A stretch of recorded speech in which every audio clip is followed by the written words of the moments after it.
Yo, Molo Sanbonani, hello, how's it? Shalom, good people. Uh, wow, is it not just an interesting Tuesday morning here in South Africa? Presumably, it's still Monday, I think, in America. Correction.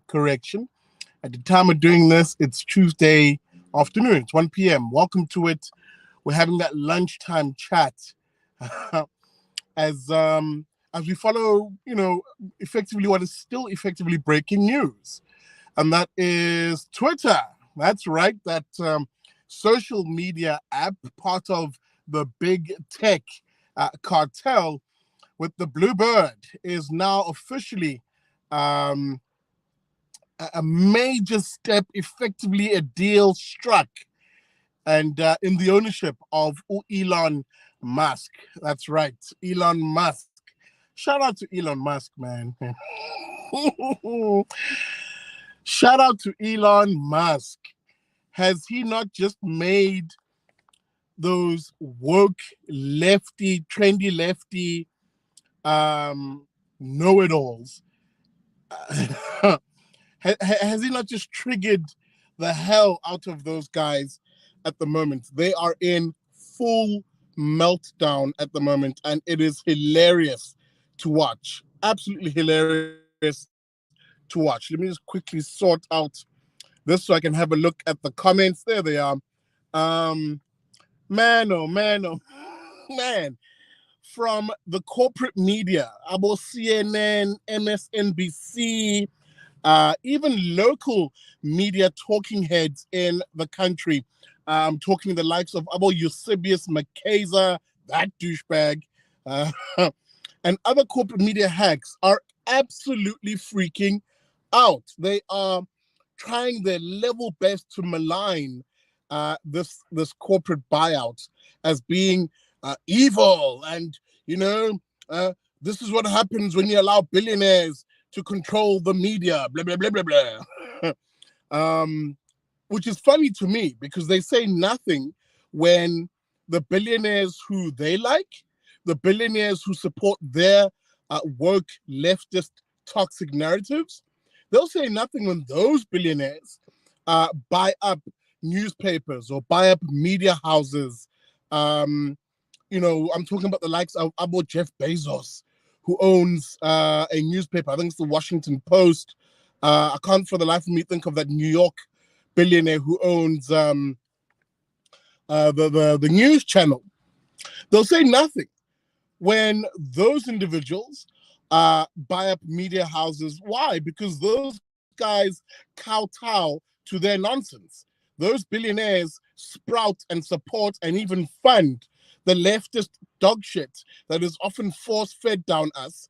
And often when we speak out against it, we face the bans, we face the censorship for. So, hey man, don't get me wrong, I'm going to celebrate this. I'm going to celebrate this as a very rare win for those of us who actually believe in those enlightenment principles, if you will, those enlightenment ideas rather, and actually the liberty principles is what I meant to say,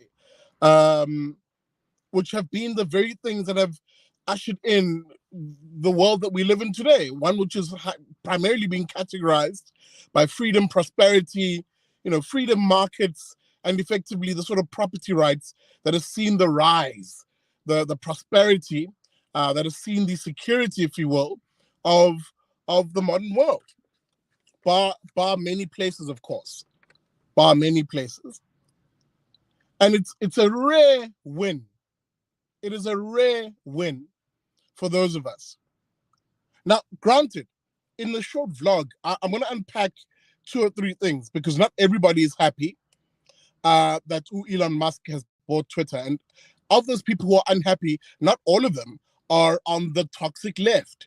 There are some individuals who are very much on the extreme right, who are super upset at this. And they have their own reasons for that. And I'll unpack some of those because I'm pretty sure they'll start coming in the comment section now, and they'll probably duke it out amongst themselves. The extreme left and the extreme right. Yo, they'll probably start duking it out in the comment section.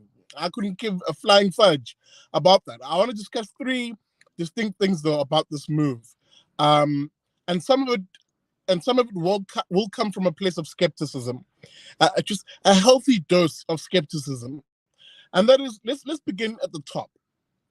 Is Elon Musk really a free speech advocate? Is he really someone who holds on to those principles and understands the value of freedom in and of itself as a political value, one that creates a strong functional society? The answer at surface level would, of course, be yes. Why? Because Elon Musk himself has said, hey, man, free speech is the foundation. I'm paraphrasing here. I can't think of the exact quote that's been floating around in the corporate media. But he's basically said it out on many occasions and on many interviews that free speech is the foundation, the bedrock, he put it, of any functional and prosperous society. The idea, as he actually tweeted recently ahead of this deal, that he hopes that even his most ardent critics stay on the platform. Here's someone who, because that's effectively free speech, right? It's the idea that you are willing to allow and support someone to speak freely, even if they're saying something you don't like. Which is why, as a free speech advocate myself, I can listen to someone like Julius Malema, for example, or even Cyril Ramaphosa, or Irvin Jim, any of these commies and socialists, people who espouse ideas that I absolutely I abhor, I hate. I actually get violently, I'm willing to get violent in a sense at the ideas, not them, but at the ideas. But still, even with those ideas, a willingness, to allow them to speak freely, because it serves two functions. On the one hand, it allows me to hear their ideas, and from hearing those ideas to sharpen my own in response to them, so I can eviscerate their bad ideas. And also, secondly, free speech allows you to find out exactly who someone is. It allows you to find out exactly who someone is. Free speech is how you can hear someone holds racist views, for example. Why? Because you let that asshole speak. Free speech is how you find out if someone is a filthy commie. Why? Because you let that red in tooth and claw commie speak. Free speech is the sunlight, if you will, that not only exposes on the one hand, also allows you to then disinfect the filth and the blight of people who hold bad ideas. So it's critically important. And it's something we should, let me just square myself up here. It's something that we should actually defend. We really should. And we should be unashamed about that. Because there was a time in South Africa, if you look at the three distinct periods of South African history, recent political South African history, where free speech was not a given. Under the colonial years, depending on who you were, free speech was not given. If you were a Afrikaner under the British colonial system, or a Black South African of any tribal grouping, pardon me, free speech was not your God-given right under colonial British masters, who saw themselves, pardon me, as having to be the loudest voice in the room, and in many cases, the only voice in the room. If you look back, again, if you look at just primarily South Africa's political history, pardon me, under apartheid, self-explanatory also the time where free speech was not a given. Ironically, for anybody outside of the Nats, free speech was not a given, because you would literally face the wrath and the specter, the risk of the violence of the state coming down upon you. There are many people who disappeared, having been targeted by the apartheid secret police, special branch. simply at times for just trying to express free ideas. Even if those ideas were ideas that I hate. So, and again, before I actually forget, the current administration is no different. It's no different from the administrations of yesteryear. The ANC today and this ANC government, for all of its pretense, actually doesn't like free speech, especially if that free speech differs and disagrees with their orthodox ideas. Don't believe me? Watch what happens to you. Actually, no, let me take two steps back. Let me use a very recent example, something that's recent in our memory. Two examples. Consider, for example, the bill that the ANC has been pushing to try and regulate the media in this country. Consider, for example, the Censorious bill that the ANC has pushed to try and control content. It's not a bill anymore, it's actually a law, to try and control content on social media using the Film and Publications Board. Consider for a moment the lockdown period. The beginning of the lockdown period. Y'all have forgotten, I haven't, where the ANC made it illegal in this country to say anything about the spicy cough, to say anything about lockdown that it didn't agree with. Under that state of disaster, it made it illegal to so-called push misinformation or fake news about the spicy coffee. I remember that. So no, free speech is not a God-given right insofar as your ability to practice it when there are politicians, those in power, and a corporate media who will do the bidding of those who are part of the censorious elite in this country, and indeed all over the world. So that if you then circle back to where we began, I pulled a Jen Psaki there. I circled back. But if you then come back to the main topic of this vlog, it's exactly that. A character like Elon Musk, who claims to be a free speech absolutionist, buying a platform like Twitter, where for the longest of time, like all the other social media cartel, the oligarchy of these social media cartel groups, about Facebook, Twitter, Instagram, you name it. People who created all of these conditions to censor free speech. It is a massive threat to that oligarchy, pardon me, if only one of them falls into the hands of someone. Only one of them, falls into the hands of someone who actually says no, to hell with censorship, to hell with this notion of controlling speech under the name of banning misinformation or these fact checkers, all that bullshit, all that nonsense. To hell with those people and actually allow people to express themselves freely, which is actually a God-given right in that sense. Because I don't believe my rights come from politicians or government. It's a God-given right. In fact, it's often the politicians and the governments that get in the way of that very natural right. So, as we look at that question again, is Elon Musk the free speech absolutionist? Cursory answer is yes. But the question is, what will that mean for him taking over at a hefty bill of $44 billion? What will that actually mean when he then takes over Twitter? Will we see, for example, the unbanning of certain people who are locked out of this platform simply because they held different views? Will he see an investigation, perhaps, into Twitter's use of algorithms? How are they structuring their algorithms to block, censor, and remove certain people with unwanted views?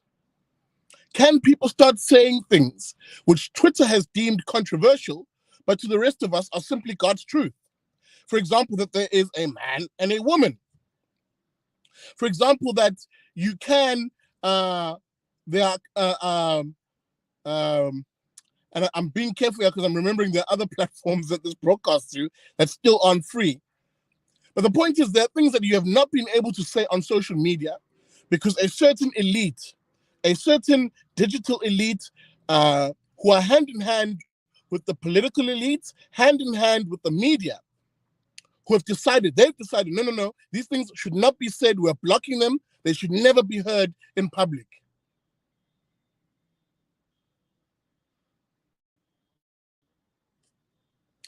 So it's food for thought, good people, as I wrap up my thought here. It's food for thought. Is this the beginning of end of online censorship? Will we see an unraveling here? Because it does seem that there is a concerted pushback against the woke bullshit that has dominated not only corporate media, but also social media, the online presence.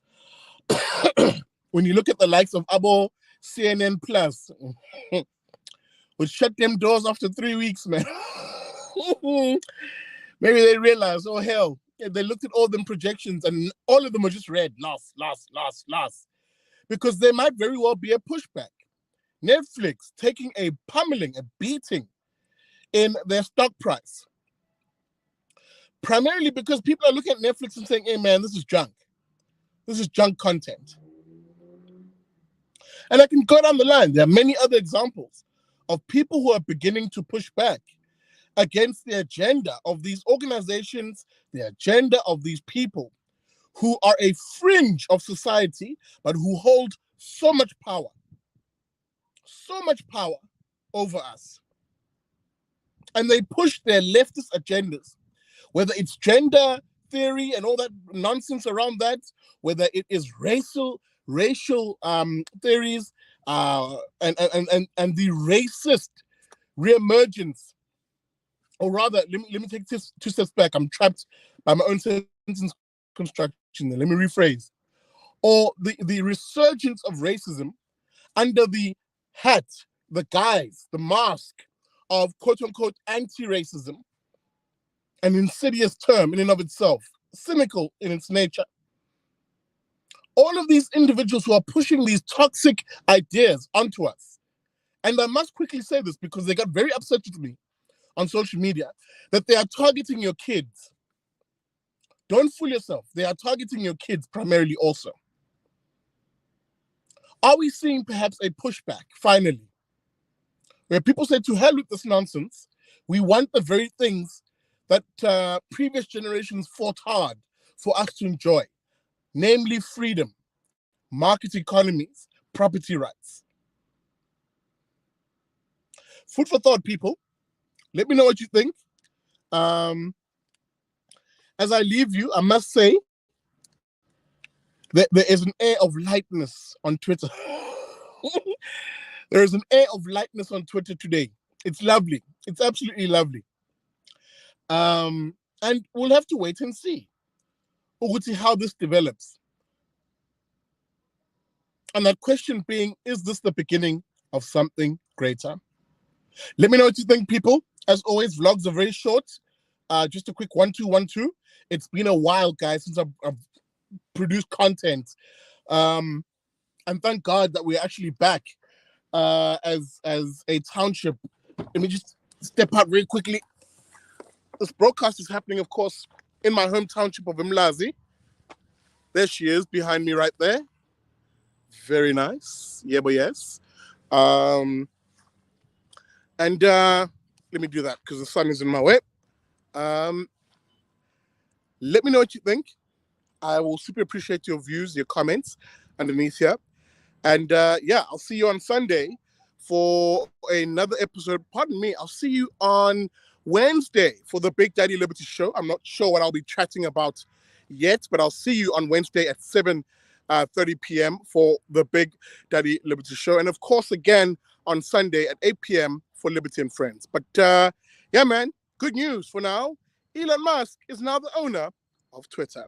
And with that being said, a reminder to you and to maybe Elon Musk himself. Elon Musk is probably waltzing through the offices of Twitter right now as I speak, saying, Call me Makulubas.